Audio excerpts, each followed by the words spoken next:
అందరికీ నమస్కారం అండి.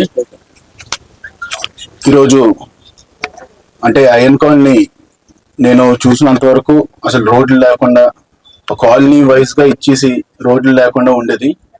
గత 2 సంవత్సరాల నుంచి కొద్దిగా మార్పు జరిగిందండి. ఆ మార్పు వచ్చేసి రోడ్లు వేయడం, కొన్ని డ్రైన్స్ వేయడం, కలవట్లు వేయడం, ఇవే కాకుండా వాలీబాల్ కోర్టు ఇవన్నీ ఇవ్వడం జరిగింది. కానీ నాకు ఒక చిన్న ఇదండి, మా వార్డుకి రావాల్సిన ఫండ్స్ కూడా ఈయన తీసుకున్నాడు. మా వార్డుకి రావాల్సిన ఫండ్స్ కూడా ఈయన తీసుకున్నాడు. మొత్తం టోటల్ గా ఎక్కువ ఫండ్స్ ఇచ్చింది ఓన్లీ ఐఎన్ కాలనీకి అండి. ఏ వార్డుకి కూడా ₹1 కోటి దాటి ఫండ్స్ రాలే.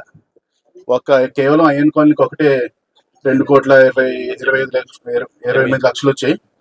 సుమారుగా నాకు తెలిసి ఇంకో 3 ఏళ్ళు ఏ వర్క్ లేకుండా కంప్లీట్ అయిపోతుంది ఐఎన్ కాలనీ. కానీ మన ఐఎన్ పాత్ర గారికి మనం థ్యాంక్స్ చెప్పుకోవాలి. మన నర్సీపట్నం చరిత్రలోనే ఎప్పుడూ లేని విధంగా 242 కోట్లు మన ఐఎన్ పాత్ర గారు తీసుకొచ్చారు. దాంట్లోని 185 కోట్లు వచ్చేసి మన వాటర్ ఫెసిలిటీకి.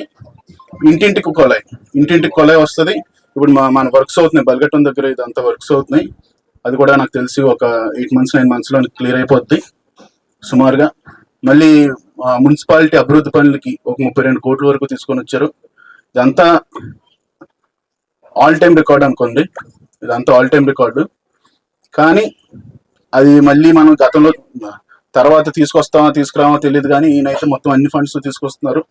మన నర్సీపట్నంలోని ఎక్కడ కూడా, నర్సీపట్నం కొంచెం పెద్దదవుతూ ఉంటుందండి. ఊరు చివరన ఉంటాయి, కానీ ఊరు లోపల అయితే ఎక్కడ కూడా ఏ సమస్యలు లేకుండా చూసుకునే బాధ్యత ఐఎన్ పాత్ర కుటుంబం ఉందండి. ఈ ఐఎన్ కాలనీకి కూడా నేను ఇస్తున్నాను మాట.